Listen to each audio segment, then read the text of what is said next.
तो जैसा कि आप देख सकते हैं, 5 सालों के बाद पीएम मोदी और चीन के राष्ट्रपति शी जिनपिंग के बीच में एक बायलैटरल बैठक हो चुकी है।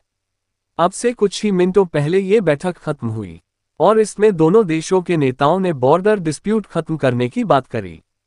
साथ ही बॉर्डर पर शांति स्थापित करने का संकल्प भी लिया। इतना ही नहीं, इस बैठक में दोनों देशों के बीच में व्यापार को लेकर जितने भी मुद्दे हैं, जैसे कि भारत का कहना है कि चीन हमें ज्यादा सामान बेचता है, उसके बदले में हमारे सामान को चीन के बाजार में एंट्री नहीं मिल पाती। चीन ने ऐसे ट्रेड बैरियर लगा के रखे हुए हैं, तो उन्हें हटाने को लेकर भी बात हुई। ओवरऑल जितने भी ट्रेड को लेकर इश्यू थे, दोनों देश उन्हें भी सॉल्व करेंगे जल्द से जल्द, ताकि जो व्यापार को लेकर समस्याएं आ रही हैं, खास करके जो सबसे बड़ी समस्या है कि जब भारत चीन का व्यापार होता है तो चीन को ज्यादा मुनाफा होता है, हमें नुकसान होता है, यानी कि ट्रेड डेफिसिट। इन तमाम भारतीय मुद्दों को भी सुलझाया जाएगा। इसके अलावा ये भी तय किया गया है, दोनों देशों के बीच में जो शांति स्थापित हुई है हाल ही में, ऐसा नहीं कि इसके बाद डायलॉग रुक जाएगा, यानी कि बातचीत खत्म हो जाएगी। डायलॉग यानी कि बातचीत लगातार जारी होगी ताकि सिचुएशन नॉर्मल की तरफ तेजी से बढ़े। यानी कि देखा जाए तो एक अच्छी खासी ये बैठक हुई है। लेकिन इस बैठक को देखकर दो जगह आग लगी हुई है। पहली पश्चिमी देशों में, उसका कारण आप जानते हैं। दूसरा, भारत के कुछ लोग भी इसको लेकर बहुत ही ज्यादा गुस्से में हैं कि कैसे पीएम मोदी मिल सकते हैं शी जिनपिंग से, वो तो हमारा दुश्मन है। तो देखिए, अगर आप जियोपॉलिटिक्स जानते हैं तो आप कभी यह नहीं कहोगे, क्योंकि दुनिया के जो असफल देश होते हैं ना, वही यह बात कहते हैं कि ये देश तो पक्का हमारा दुश्मन है, कभी हमारा दोस्त नहीं बनेगा। और जो देश सफल होते हैं ना, उनका एक ही मूल मंत्र होता है, कोई देश परमानेंट दुश्मन नहीं है, कोई देश परमानेंट दोस्त नहीं है, हमारे देश के हित और हमारे देश का फायदा ही परमानेंट है। उदाहरण ले लीजिए आप, उत्तर कोरिया परमानेंटली मानता है कि अमेरिका और दक्षिण कोरिया उसके दुश्मन है। हाल देख लीजिए, पाकिस्तान परमानेंटली मानता है कि भारत उसका दुश्मन है।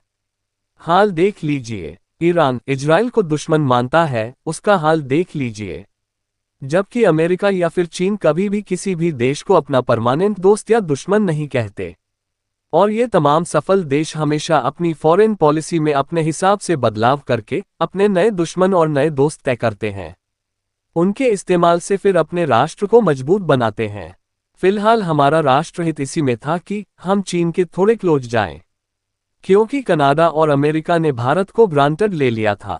इन्हें लग रहा था कि भारत कहीं जा ही नहीं सकता, इन्हें तो हमारे पास ही रहना है, जैसा हम कहेंगे इन्हें वैसा ही करना पड़ेगा। यहाँ तक कि शुरुआत में, यानी कि 2016-17 के पास, जब भारत इनके करीब नहीं था ना, तो ये भारत को सब कुछ देने को तैयार थे, अपनी एलीट मिलिट्री टेक्नोलॉजी भी देने को तैयार थे।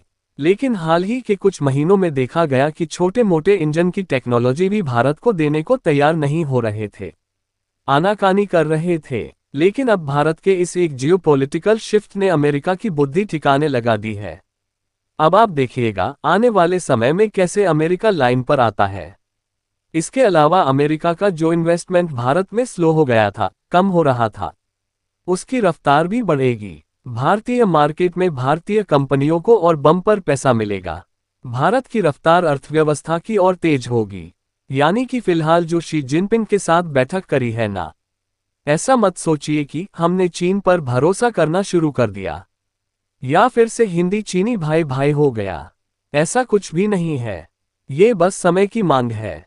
हमें ये डोज अमेरिका को देनी थी और यह डोज हम दे चुके हैं, उसकी बुद्धि सही करने के लिए। बाकी चीन तो आज भी हमारा नंबर 1 दुश्मन है और भविष्य में तब तक रहेगा जब तक कि कम्युनिस्ट चाइना का अंत नहीं हो जाता। और इसके लिए हमें चाहे कई सारे दुश्मनों से हाथ भी मिलाना पड़े। आप खुद देखोगे कि भारत मिलाएगा, चाहे भारत में कोई भी सरकार क्यों ना हो। हमारा जो मेन टारगेट है इस समय चाइना ही है। और आप देखोगे कि जैसे ही जस्टिन ट्रूडो इस्तीफा देता है ना, कनाडा हमारा कुछ ही महीनों में फिर से पक्का दोस्त बना बैठा होगा। और इसे ही कहा जाता है एक्सीलेंस ऑफ फॉरेन पॉलिसी, जो आपके देश को एक बहुत ही सफल राष्ट्र के रूप में बदलती है।